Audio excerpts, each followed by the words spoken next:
Hi, greetings from IIFM. I am Professor Iyer. Thank you for choosing to watch this video. Life has become very difficult, very complex. There is a housewife, a working executive, chairman, CFOs, students, politicians. At all cross sections, life has become very complex. If you analyze one single reason why this complexity has arisen is the word compare. At any point of time and every time you compare, you are also compared. You compare your taste, performance, likes, dislikes.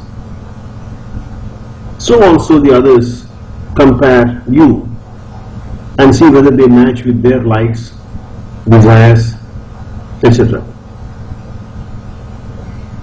The great poet Mahakavi Kalidas also said, Vak arthaviva sampruktav vakarta pratipattaye jagatah pitarau vande parvati parameshwarau. He says, the moment I utter a word, your brain automatically compare it with physical manifestation of that word. For example, if I tell you a cow, in your mind, involuntarily or subconsciously, the figure of cow comes. And you try to compare this word with the cow which you know already or which is registered in your mind. Suppose I say Kadak Kudik. What does it mean to you? Is it an animal, a dish, a river, a tree, or some magic word? You are not able to understand this word because there is nothing for you to compare. It is alright if your wife cooks an excellent dosa and you say, wonderful dosa. How did you prepare it? She may not reveal the recipe. But if you are preparing the recipe of your company, which are your balance sheet and profit and loss account, everybody wants to know how you have prepared it. When your wife makes dosa, you are just eating it, that's all. There is no investment decision. Whereas, when your profit and balance account, profit and loss account and balance sheet are read by somebody else, he either reads it because he has invested in your company, he is going to invest in your company, or somebody wants to lend a loan, or somebody wants to just compare your company with some other company. You will appreciate, dear friend, that any comparison is possible only if there is a standard.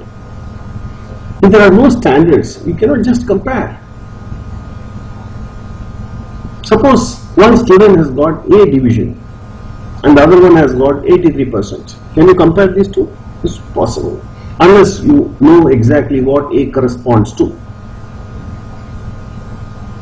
Similarly, you can't measure the depth of the ocean or the depth of a river with the help of the balance.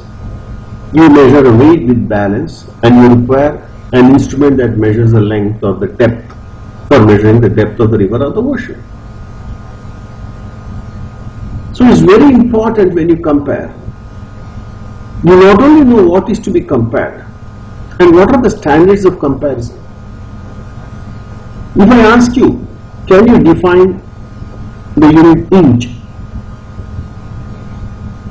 If you are an engineer, still you remember the definition, or a physicist, you'll be surprised. If I ask you what is an inch, most of the people will show the thumb and index finger, this is an inch. But the definition of inch is not that. The definition of inch is the distance between 2 points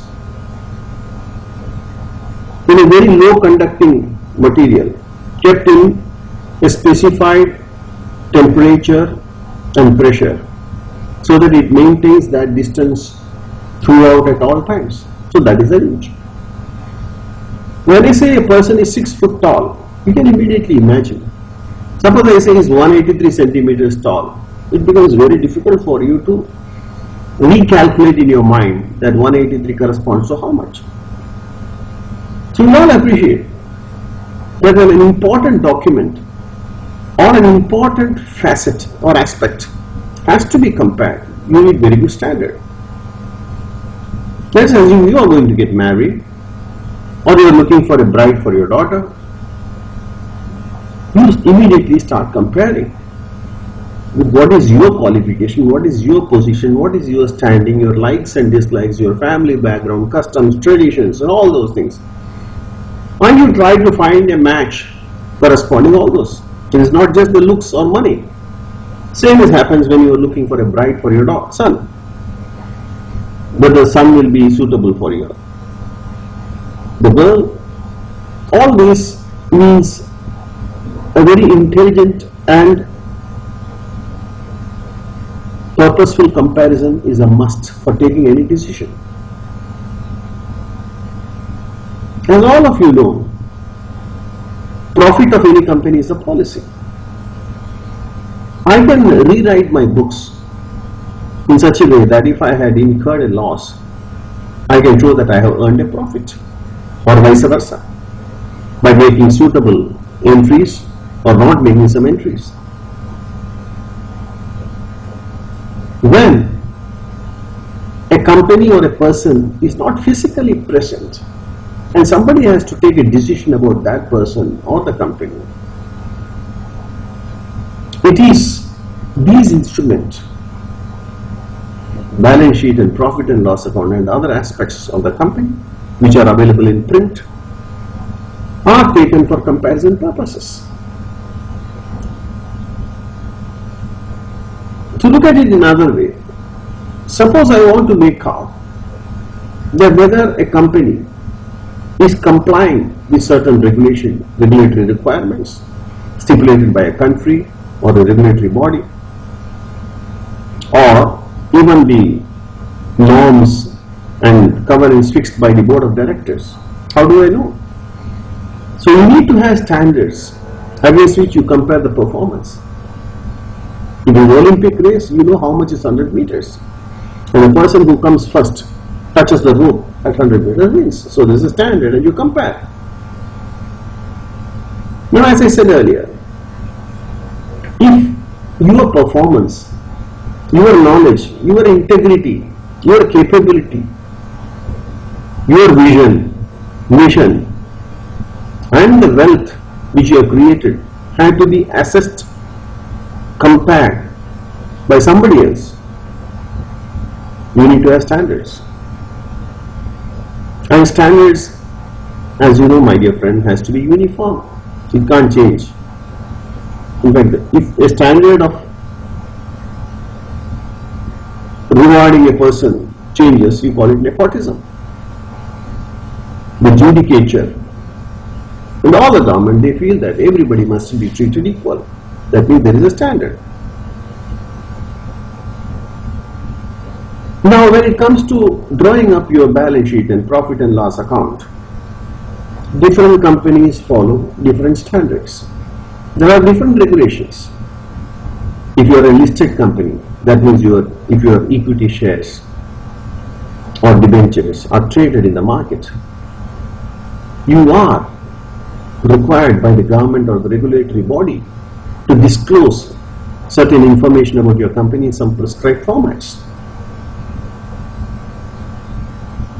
And you will all appreciate, when the entire world or most of the world follows a particular standard, it will be not only plain, downright foolish, but suicidal if you don't adopt those standards and be conversant with those standards. Yes, I am telling you about IFRS, that is International Financial Reporting Standards. How a well-performing or a poorly performing company reports its financial performances year after year, so that not only the company's performance every year can be compared with its previous performance, but the company's performance can be compared with other companies in the same industry, same sector, and also with other companies on the returns which an investor gets. Surprisingly, such an important aspect of IFRS has only recently been understood. But I can tell you that the pace of understanding and implementation of IFRS throughout the world has been meteoric the past few years. It's only a question of time whether we fall in line or we fall out of line if you don't adopt the IFRS standards. Whether you are a board of directors or the CFO or the CMD or CEO or an employee, everyone needs to know whatever he needs to know at his level about IFRS. IIFM has drawn up a lovely program, a wonderful program, which not only explains the basic aspects of IFRS, but almost treats or runs a workshop for the executives of your company to quickly adapt and adopt IFRS standards. You will appreciate, my friend, that you don't have to wait for IFRS to be implemented to adopt it. A good standard can be adopted at any time, and you will get good compliments for that in the market. Now, IIFM has drawn up a wonderful, realistic IFRS program for 96 hours, where your executives know threadbare about IFRS and become an adept in adopting IFRS. Not only that, we train your executives to become nucleus, so that you don't have to send each and every one of your employees to IFRS. Very good, if you can send them, they can have first-hand training with IIFM on IFRS. But these trained executives become nuclei in your company and spread the good habit of adopting IFRS, which will prove very beneficial to your company. And you may ask me a question, why IIFM? There may be so many people. You will appreciate that it is very important for a person to know what is taught. An engineer will not go to a commerce college because he knows what is to be taught, what is to be learned. And you have to know that the teacher who teaches the subject has not only to be proficient, but has the right pedagogy for the right student. India has been a very great country. If you analyze the past 1000 years, 1200 years, we used to have Gurukul. That means the colleges or institutions were known after the name of the teacher, Bharadwaj, Vishwamitra. In fact, when Bharatiya Vidya Bhavan started, Dr. K. Munshi, who became the first chairman or principal of them, was called Kulapati. So IIFM has drawn up from various available sources the best faculty for you, made an excellent material on IFRS, which not only can be used for teaching, but can be preserved as a side book to be referred as and when you need or you have any doubt. So my dear friend, we adopt the most modern technique of pedagogy to make sure what is in the mind, knowledge and the thought process of the faculty is transmitted in a very smooth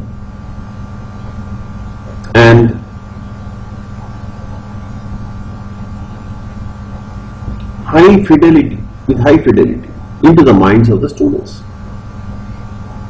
So, what are you waiting for? Please depute your executives. In fact, I would request you to call on us anytime or request a person to come so that we can explain to you about IFRS more. Thank you very much for listening. God bless you and your company. Have a lovely year ahead. Thank you.